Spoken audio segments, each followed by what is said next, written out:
फेफड़े के नीचे एक बड़ी सी मांस का हिस्सा होता है जिसे हम लोग डायफ्राम कहते हैं। क्या कहते हैं? डायफ्राम। फेफड़ा के नीचे बड़ा सा मांस का लोथड़ा होता है जिसे क्या कहते हैं? डायफ्राम। डायफ्राम कहते हैं। ये डायफ्राम बहुत जरूरी है। ये डायफ्राम जब नीचे जाता है तो ऑटोमेटिक सांस खींचा जाता है। ऑटोमेटिक सांस क्या हो जाता है? खींचा जाता है। और ये डायफ्राम जब ऊपर आता है तो ऑटोमेटिक सांस बाहर चला जाता है। तो सांस लेने और छोड़ने में फेफड़ा बस जगह प्रदान करता है, जबकि सांस छोड़ना और लेना किसका काम है? डायफ्राम जब संकुचित होकर सिकुड़ेगा तो सांस अंदर आएगा, और डायफ्राम फैल के जब ऊपर उठेगा सांस बाहर जाएगा।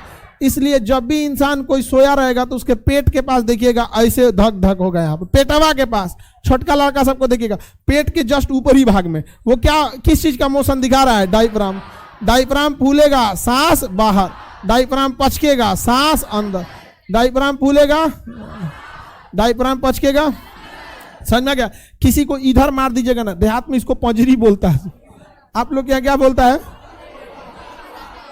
अरे यहां पे अगर किसी को मार दीजिएगा ना ये एरिया में, तो यहां अगर बढ़िया से मार दिए तो सीधा चोट किस पे लगेगा? डायफ्राम पे। और डायफ्राम 2 मिनट के लिए छोड़ देगा आपको, कुछ देर के लिए डायफ्राम कामे करना छोड़ देगा, सांसें अटक जाएगा, एकदम ऐठा आ जाएगा आदमी यहाँ पे। समझ में आ गया कि नहीं? यहाँ पे अगर किसी को मार दिए तो यहाँ पे तो पेट है जो खाना पचाने का काम करता है, लीवर, उसको क्या दिक्कत है? पचाओ ना। लेकिन मेन चोट किस पे लग जाता है? डायफ्राम। और लग गया डायफ्राम पे तो सांसें नहीं ले पाएंगे आप, एकदम सांस अटक जाएगा। कभी कभी एक्सीडेंट वगैरह में क्या होता है ना, चोट लगता है और डायफ्राम परमानेंटली डैमेज कर जाता है, और डायफ्राम डैमेज कर गया तो छटपटाएगा आधा घंटा 10 मिनट, मर जाएगा। तो लोग कहते हैं कि एक्सीडेंट हुआ, ना कटा ना फूटा, शरीर एकदम ठीक ठाक था, मर गया, होनी को यही मंजूर था, डायफ्राम टूट गया उसका। इसीलिए गाड़ी जब चलाइएगा तो सीट बेल्ट लगाने के लिए कहता है, गाड़ी में सीट बेल्ट के लिए। इंडिया में क्या है कि कोई भी जो गाड़ियां होती हैं उसमें अगला सीट बेल्ट मैंडेटरी कर दिया गया है।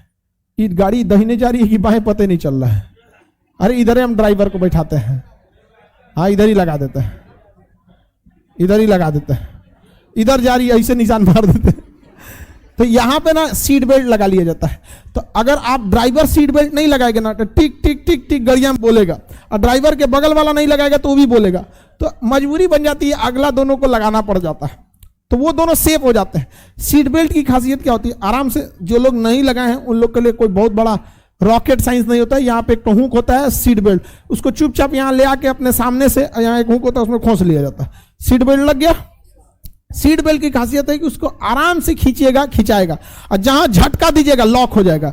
तो एक्सीडेंट के समय आदमी गाड़ी चला रहा होता है 100 की स्पीड में, अचानक स्पीड झटका पड़ता है तो आदमी आगे ना फेंका तो सीट बेल्ट क्या करता है? रोक लेता है। आप आगे जाइए नहीं कीजिएगा, रोक लेगा, वरना गाड़ी ड्राइवर चला रहा है इसे और सीट बेल्ट नहीं पड़ेगा, धड़ाक से इसका स्टीयरिंग जो होता है ना, स्टीयरिंग ये चेस्ट जाके सीधे स्टीयरिंग पे लगा, धड़ाक से उसका डायफ्राम टूट जाएगा, चुपचाप स्टीयरिंग पे मर जाएगा, वहां बहुत बुरा होता है। तो ये उसके लिए। अब बगल वाले के लिए भी जरूरी है, वरना बगल वाले के आगे डैशबोर्ड होता है जिसमें कुछ कुछ सामान रखता है आदमी, और जहां एक्सीडेंट होगा तो नीचे बैठा रहा, धाम से जाके वो भी लड़ जाएगा। पीछे वाले सीट वाले पे भी सीट बेल्ट जरूरी है, लेकिन अगर उसको नहीं लगाइएगा तो टिक टिक टिक टिक नहीं बोलता है, तो अक्सर आदमी छोड़ देता है।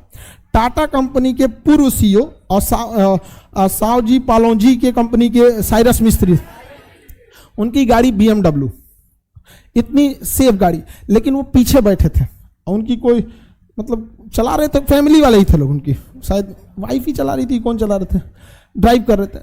तो जो 2 आगे लोग बैठे थे बच गए, और ये जो थे साइरस मिस्त्री पीछे बैठे, सीट बेल्ट नहीं लगाए थे। अचानक गाड़ी डिवाइडर से लड़ी, लगभग 100-120 की स्पीड में ना धाम से गाड़ी लगी, ड्राइवर तो बच गया, सीट बेल्ट रोक दिया, बगल वाला बच गया सीट बेल्ट, ये पिछवा बैठे थे, पीछे से निकल के शीशा के आगे जाके लड़े थे, यहाँ पे धड़ाम से डेथ हो गई। 70,000 करोड़ कंपनी की वो उनकी संपत्ति थी, 70,000 करोड़। तो छोटी सी मिस्टेक की वजह से डायफ्राम ही टूट गया। अब वहां पे डॉक्टर बताए होंगे कि मेन डायफ्राम टूटा था या क्या, तो बट सीट बेल्ट बहुत ज्यादा जरूरी है, पीछे भी बहुत ज्यादा जरूरी है। समझ में आ रहा है कि नहीं? आएगा सोखा बोलता है कि अरे वो जा सोखा लोगी तो नॉर्मल चीज झाड़ सकते हैं, डायफ्राम टूट गया तो ये लोग झाड़ पाएंगे? बताओ, करा डायफ्राम टूटने पे सोखा झाड़ देते हैं। करा मोटरसाइकिल पे कौन सा सीट बेल्ट होता है? मोटरसाइकिल तमीज से चलाइएगा, आपको सीट बेल्ट की जरूरत नहीं पड़ेगी। मोटरसाइकिल 2 व्हीलर हो, वो 60-70 की स्पीड के लिए बना है आपको, अब उसका इंजन पावरफुल दिया है, आपको मिसयूज मत किया कीजिए, वहां पे आराम से 60-70 चलिए। बाइक 60-70 की स्पीड में आपके कंट्रोल में रहती है, समझ में आ गया कि नहीं? आप कंट्रोल कर सकते हैं एक टाइम के अंदर में यहाँ पे, लेकिन नहीं उड़ेंगे हम। अरे भैया आपको और शौक है तो 100 चलाना है तो 4 व्हीलर ले लीजिए, नहीं ले लेना है। एक गड्ढे टूट गया, क्या करो?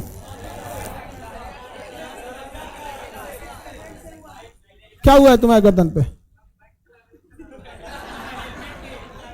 बाइक चला रहा था तो बकुलवा गया।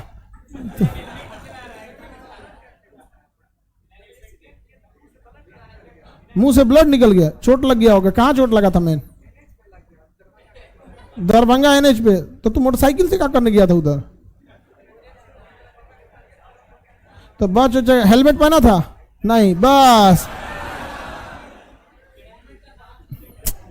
एक हम लोग के साथ में लड़का पढ़ता था, बहुत बेहतरीन था, मतलब बहुत खुश मिजाज था।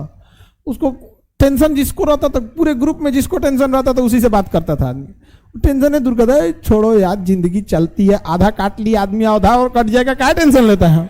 बहुत खुश मिजाज था। उस बुलेट चला रहा था, बुलेट चला के जा रहा था, तो मेन रोड पे जब एंट्री किया, गांव की सड़क से मेन रोड पे एंट्री किया बुलेट से, तो उधर एक तेज से कोई गाड़ी आ रही थी, मार दी इसको। ये हेलमेट पहना नहीं था, इसी के गाड़ी से बुलेट पे लगा इतना भयानक कि टोटी में से जो पानी गिरता है ना, उस तरह से उससे नाक से ब्लड गिर रहा था। 10-15 मिनट में बेचारा का डेथ हो गया, केवल उसने मतलब हेलमेट नहीं पहना। हेलमेट पहनो बाबू, नहीं तो फिर दुर्दशा होगा। बहुत जान बचा देता है बाइक को। और ये सब मेन ऑर्गन बच जाना चाहिए। डायफ्राम समझ में आ गया कि नहीं? सांस अगर डायफ्राम गया तो खत्म का, कुछ नहीं हो सकता। लेकिन जो गर्भवती महिलाएं होती हैं उनका डायफ्राम कैसे नीचे जाइए नहीं सकता, तो यूट्रस में लड़का भर जाता है, वहां पे डायफ्राम को नीचे जाने का जगह ही खत्म हो जाता है। तब गर्भवती महिलाओं में पसली जो होता है, सांस लेने वाली पसली, ये फूलती है पचकती है, हल्का सा फूल पचक के। तो गर्भवती महिलाओं में रिप्स क्या काम करता है? काम करता। अगर कोई गर्भवती महिला बाई दी वे कहीं फिसल के गिर गई या कुछ हो गया, रिप्सवा टूट गया, डायफ्राम ऑलरेडी रेस्ट पे है, पूरा काम नहीं कर रहा है, संभाल के रखा है कौन सा? डायफ्राम 100% काम नहीं करना छोड़ता है, उतना नहीं काम कर पाता। रिप्सो टूट गया तो लड़का भी मरेगा जो गर्भ में है, और ये भी मर जाएगी। यहाँ पर समझ में आ रहा है कि नहीं आ रहा? तो डायफ्राम जरूरी है कि नहीं है? हाँ, बहुत जरूरी है। डायफ्राम नहीं रहेगा सांसें नहीं ले पाएंगे। हम लोग कभी देखे हैं सांस लेने के लिए कभी मेहनत किए हैं लोग? नहीं, डायफ्राम का काम है, नीचे गया सांस अंदर गया, ऊपर आया सांस बाहर चला गया। तो डायफ्राम ही मेन होता है सांस लेने में। सांस का मार्ग समझ में आ गया? नासा छिद्र, नासा कपाट, लैरिंग्स, लैरिंग्स तय किया, ब्रोंकाई, ब्रोंकियोलस, एल्वियली। समझ में आ गया कि नहीं आएगा?